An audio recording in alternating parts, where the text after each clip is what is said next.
पाकिस्तान रत्न पुरस्कार घेण्याच्या लायकीचेच संजय राऊत आहेत।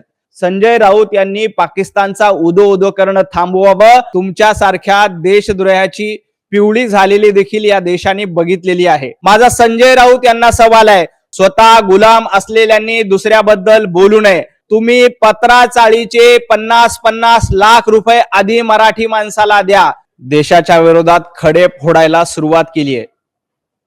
पंतप्रधान नरेंद्र मोदी पत्रकार परिषदेमध्ये आपल्या सर्वांचं मी मनापासून स्वागत करतो। जनाब संजय राऊत यांनी सकाळी सकाळी पुन्हा एकदा देशाच्या विरोधात खडे फोडायला सुरुवात केली आहे। पंतप्रधान नरेंद्र मोदी 8 वाजता न बोलता 5 वाजता का बोलले, असा प्रश्न संजय राऊत यांना पडलाय। संजय राऊत पंतप्रधान नरेंद्र मोदीजी जेव्हा जेव्हा बोलतायत तेव्हा देशद्रोह्यांच्या देशविरोधी कारवाया करण्याच्या लोकांच्या पायाखालची वाळू घसरते, त्यांना हादरे बसतात। अगदी तसेच हादरे काल संजय राऊत तुम्हाला देखील बसलेले आहेत। पंतप्रधान नरेंद्र मोदीजींनी याच्या आधी देखील देशाला 5 वाजता संबोधित केलेलं आहे आणि जेव्हा देशाला 8 वाजता संबोधित केलंय तेव्हा तुमच्यासारख्या देशद्रोहाची पिवळी झालेली देखील या देशाने बघितलेली आहे। पंतप्रधान नरेंद्र मोदीजी हे सातत्यानं देशाच्या हिताचे निर्णय घेत असतात आणि काल काही तुम्ही जावाई शोध लावला की क्रिकेटची मॅच बघण्यासाठी मोदीजी 5 वाजता बोलले। 5 वाजता बोलून जीएसटी मधून लोकांना दिलासा करण्याचं काम केलं। तुम्ही सकाळी 9चा 10चा भोंगा वाजवता, तुम्ही कुणाला दिलासा देताय? तुम्ही राहुल गांधी आणि सोनिया गांधींना दिलासा देण्यासाठी बोलतायत, तर पंतप्रधान नरेंद्र मोदीजी सर्वसामान्य नागरिकांना दिलासा देण्यासाठी बोलतायत। पंतप्रधान नरेंद्र मोदीजींनी जीएसटीच्या माध्यमातून 2 लाख कोटीची सवलत काल देशवासियांसाठी जाहीर केली आणि जीएसटी मध्ये सर्वात मोठा फायदा सर्वसामान्य नागरिकांना होणार आहे, त्याची घोषणा मोदीजींनी केली। अशा पद्धतीनं दिलासा देणारी घोषणा केल्यानंतर संजय राऊत यांचं मात्र पोट दुखतंय, कारण संजय राऊत यांचा सकाळी 9 वाजताचा भोंगा हा देशासाठी नाही तर देशविरोधी शक्तींसाठी असतो, हे वारंवार सिद्ध झालंय। तर पंतप्रधान नरेंद्र मोदीजी जेव्हा जेव्हा बोलतात तेव्हा देशाच्या हितासाठी बोलतात, सर्वसामान्य नागरिकाच्या हितासाठी बोलतात। तुम्ही मात्र सोनिया गांधी आणि राहुल गांधी यांचं हित करताय।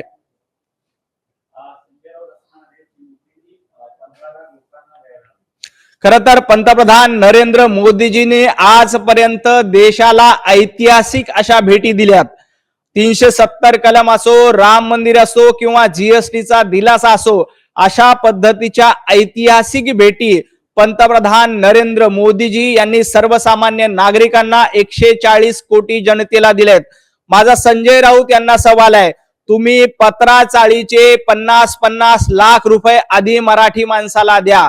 मराठी माणसाची घरं लुटण्याचं काम, पत्राचाळीच्या माध्यमातून घोटाळा करण्याचं काम संजय राऊत तुम्ही केलंय। आधी पत्राचाळीत लुटलेले पैसे सर्वसामान्य मराठी माणसाला परत द्या आणि मग पंतप्रधान नरेंद्र मोदीजी यांच्यावर टीका करा। पंतप्रधान नरेंद्र मोदीजी यांनी राम मंदिर असेल किंवा जीएसटीचा दिलासा असेल असं सर्वसामान्य नागरिकांच्या हिताचे अनेक कामं केलेले आहेत। अनेक वेळेला देशवासियांना मोठ्या मोठ्या भेटी दिलेल्या आहेत। त्यामुळेच एकदा दोनदा नाही तर 3दा सर्वसामान्य नागरिकांनी मोदीजींना विजयी केलेला आहे। तुमच्यामध्ये हिम्मत असेल तर पत्राचाळीच्या घोटाळ्याचे पैसे सर्वसामान्य मराठी माणसाला परत द्या।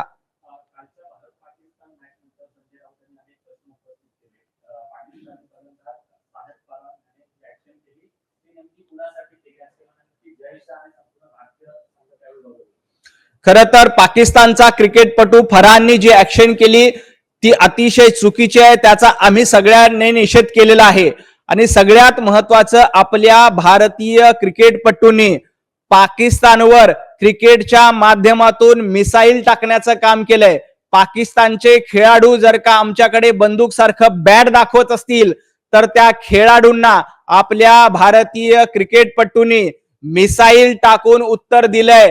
एकदा नाही तर 2दा आशिया कप मध्ये पाकिस्तानला धूळ चारण्याचं काम मिसाईल टाकून आपल्या क्रिकेटपटूंनी केलंय. त्यामुळे अशा पद्धतीच्या बंदुका भारतीय क्रिकेटपटूवर किंवा भारताकडे चालवण्याची हिंमत पाकिस्तानने जेव्हा जेव्हा केली तेव्हा त्याला मुंहतोड जबाब देण्याचं काम, तेव्हा त्याला चोख प्रत्युत्तर देण्याचं काम भारतीयांनी केलंय.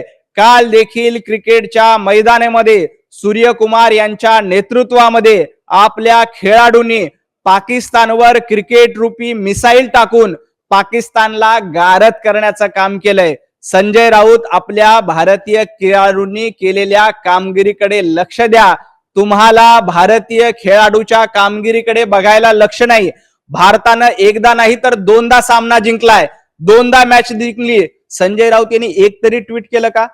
संजय राऊत यांनी पाकिस्तानचा उदो करणं थांबवावं.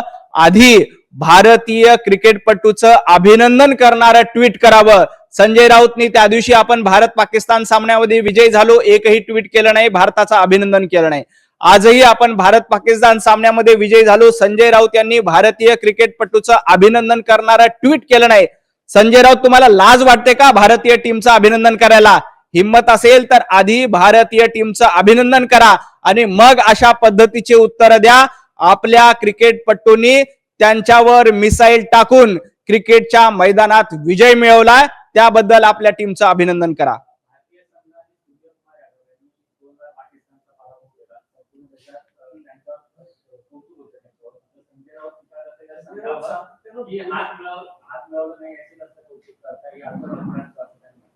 खर तर संजय राऊत यांना अंधभक्त वगैरे बोलण्याचा अधिकार नाही, कारण संजय राऊत स्वतः गुलाम आहेत. तुम्ही काय अंधभक्ताच्या गप्पा करताय? स्वतः गुलाम असलेल्यांनी दुसऱ्याबद्दल बोलू नये. आणि आज संजय राऊत पत्रकार परिषदेमध्ये असताना पाकिस्तानचा जो क्रिकेटपटू आहे फरहान, त्याचं नाव न विसरता घेतलं आणि सूर्यकुमार कोण आहे असं म्हणून पत्रकारांना प्रश्न विचारतात. तुम्ही आपल्या भारतीय कॅप्टनचं नाव विसरता आणि पाकिस्तानच्या खेळाडूचं नाव मात्र तुम्हाला तोंडपाठ आहे. संजय राऊत, तुम्हाला लाज वाटली पाहिजे. तुम्हाला पाकिस्तानच्या क्रिकेटपटूचे नाव तोंडपाठ आहेत आणि आपल्या कॅप्टनचं नाव तुम्ही विसरता. ज्या कॅप्टननी 2 वेळेला पाकिस्तानला धूळ चारली, पाकिस्तानचा पराभव केला, अशा कॅप्टनचं नाव तुम्ही विसरता आणि पाकिस्तानच्या प्लेयरचं नाव मात्र तुमच्या ओठावर आहे, कारण तुम्हाला पाकिस्तानवर प्रेम आहे. हे जर का काल पाकिस्तान जिंकली असती तर संजय राऊत यांनी फटाके फोडले असते, संजय राऊत यांनी त्यांचं अभिनंदन करणारं ट्विट लिहिलं असतं. परंतु भारतीय टीम जिंकल्यामुळं संजय राऊत यांच्या पोटात दुखायला लागलं, म्हणून संजय राऊत यांची सकाळी सकाळी चिडचिड होते.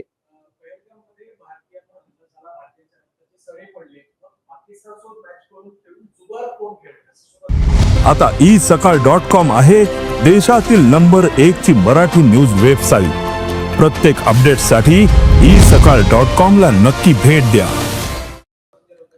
संजय राऊत स्वतः जुगारी आहेत आणि कालच्या मॅच मध्ये पुन्हा एकदा पाकिस्तानच्या बाजूने सट्टा लावल्यामुळे संजय राऊत यांचे पैसे गेलेले आहेत. याच्या आधी देखील भारत पाकिस्तानच्या सामन्यामध्ये संजय राऊत यांनी पाकिस्तानच्या बाजूने जुगार लावला होता, पाकिस्तान जिंकण्यासाठी पैसे लावले होते आणि आज देखील संजय राऊतनी अशाच पद्धतीनं पाकिस्तानच्या बाजूने सट्टा लावून पराभव झाला. संजय राऊत यांचे काल पैसे गेलेले आहेत, त्यामुळे संजय राऊत यांची अशा पद्धतीनं चिडचिड होते. खेळाचं मैदान असो किंवा युद्धाचं मैदान असो, भारतीय क्रिकेटपटू, भारतीय जवान पाकिस्तानला जशास तसं उत्तर देण्यासाठी समर्थ आहेत. ऑपरेशन सिंदूरच्या माध्यमातून ज्यांनी रक्ताचे पाट वाहण्याचं पाप केलं होतं, अशा दहशतवाद्यांना आम्ही कंठस्नान घातलं. आपल्या जाबाज सैनिकांनी त्यांना यमसदनी पाठवलं. संजय राऊत, तुमच्यामध्ये कुठलीच हिम्मत नाही. काल तुम्ही पाकिस्तानच्या सामन्यामध्ये पाकिस्तानच्या बाजूने पैसे लावलात आणि हारलात, म्हणून तुम्हाला गॅम्बलिंग बद्दल बोलावंसं वाटतं. तुम्ही काल लाखो रुपयाचा सट्टा हारलात, याची आमच्याकडे माहिती आहे. पाकिस्तानला पैसे मिळावेत यासाठी तुम्ही पाकिस्तानची भाषा बोलतायत, परंतु 140 कोटी जनता तुम्हाला त्याचं उत्तर देईल.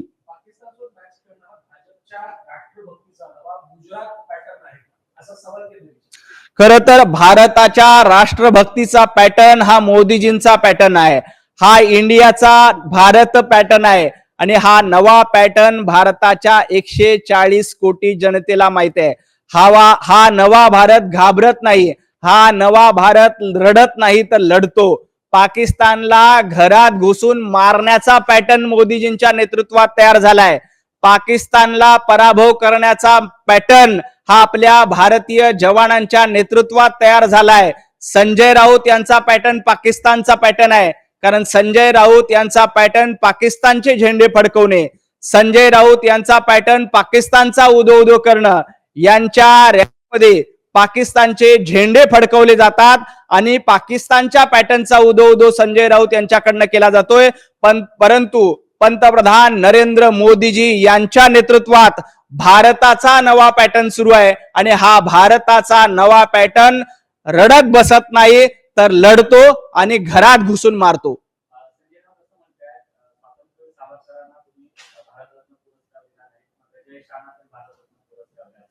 माझी मागणी आहे की जय शहा यांच्यावर बोलण्याऐवजी, जय शहा यांना भारतरत्न देण्याची मागणी करण्याऐवजी संजय राऊत यांना पाकिस्तान रत्न पुरस्कार दिला गेला पाहिजे.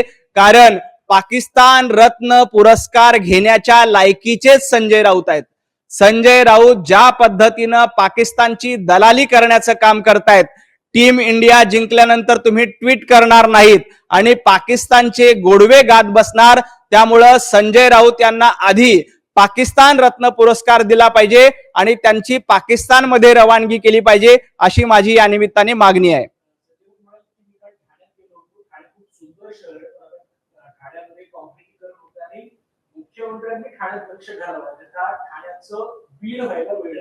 खर तर संजय राऊत हे नाशिकचे संपर्क प्रमुख होते.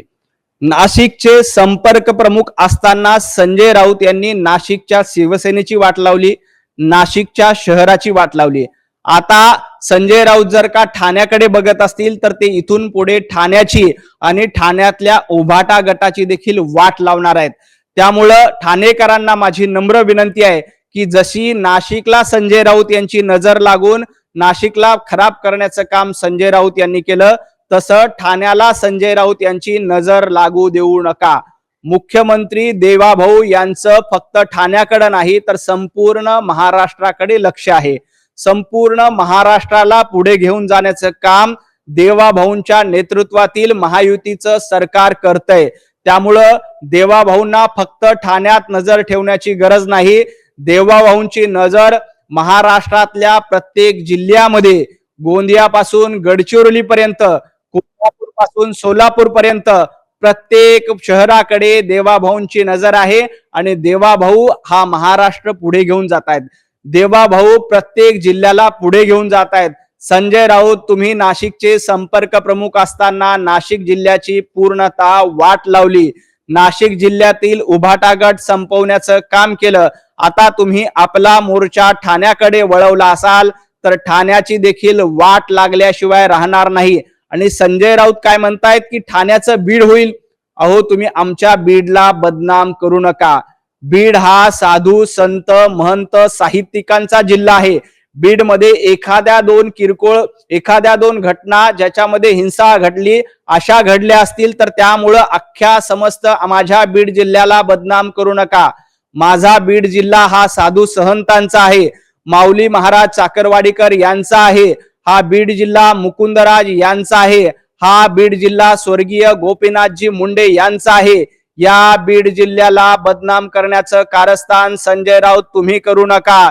बीडची जर का बदनामी केली तर संजय राऊत तुम्हाला जशास तसं उत्तर दिलं जाईल. एखाद दुसरी घटना घडली म्हणून अख्खा बीड जिल्हा बदनाम करण्याचं कारस्थान संजय राऊत तुम्ही करू नका. तुम्ही संपर्क प्रमुख असताना नाशिकमध्ये काय वाटोळं केलं आणि आता ठाण्यात जाऊन वाटोळं करणार आहेत त्याच्याकडे बघा. बीड जिल्ह्याबद्दल चकार शब्द बोलला तरी आम्ही सहन करणार नाही, कारण महाराष्ट्रातला प्रत्येक जिल्हा आमच्यासाठी प्रिय आहे.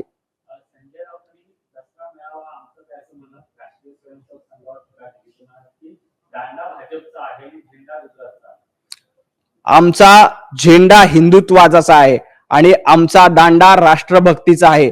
संजय राऊत, तुमचा झेंडा पाकिस्तानचा आहे आणि तुमचा दांडा राहुल गांधींचा आहे.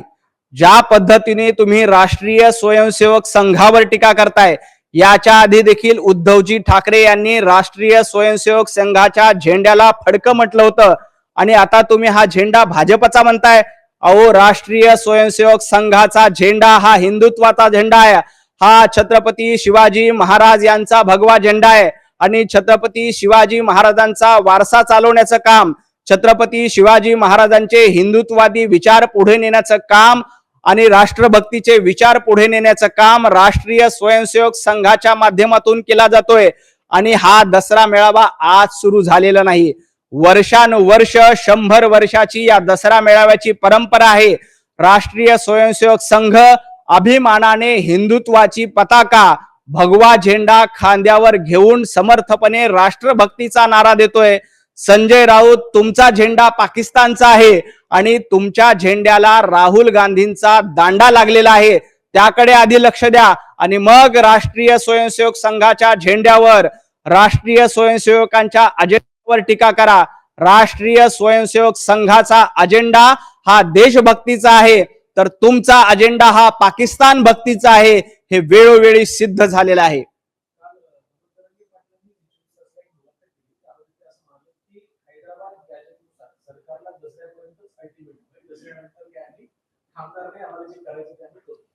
मुख्यमंत्री देवाभाऊ यांनी मराठा समाजाला अतिशय सक्षम असं आरक्षण दिलेलं आहे.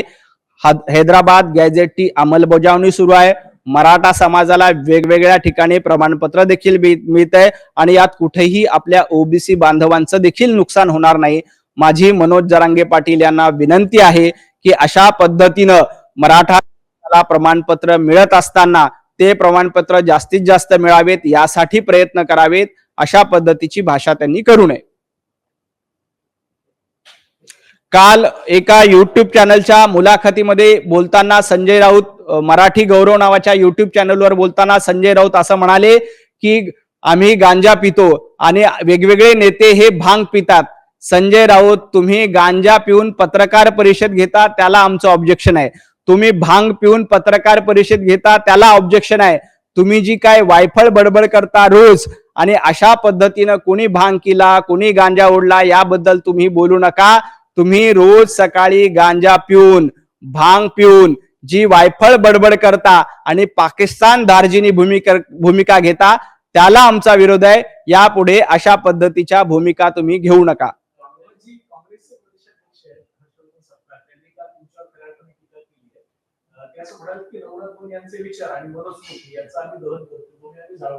खर तर हर्षवर्धनजी, तुम्हाला नवनाथ बन यांचे विचार जाळायचे नाहीयेत, तर तुम्हाला हा देश जाळायचा असं तुमच्या वक्तव्यावरून दिसतंय. राहुल गांधी ज्या पद्धतीनं ट्विट करून जेन झीचा उल्लेख करून नेपाळ सारखी परिस्थिती होईल अशा पद्धतीचे इशारे देतायत आणि तुम्ही देखील या ठिकाणी जाळपोळीची भाषा करतायत. अहो, तुम्हाला नवनाथ बन यांचे विचार जाळायचे नाहीत, तर इथला देश जाळायचा आहे. महाराष्ट्रामध्ये नेपाळ सारखी अराजकता निर्माण व्हावी यासाठी हर्षवर्धनजी तुम्ही प्रयत्न करतायत, परंतु 140 कोटी जनतेचे पंतप्रधान नरेंद्र मोदीजींना आशीर्वाद आहेत. इथल्या तरुणाईचे, इथल्या जेनजीचे पंतप्रधान नरेंद्र मोदीजींना साथ आहे आणि आपल्या देवाभाऊंना महाराष्ट्रातल्या 14 कोटी जनतेचे आशीर्वाद आहेत.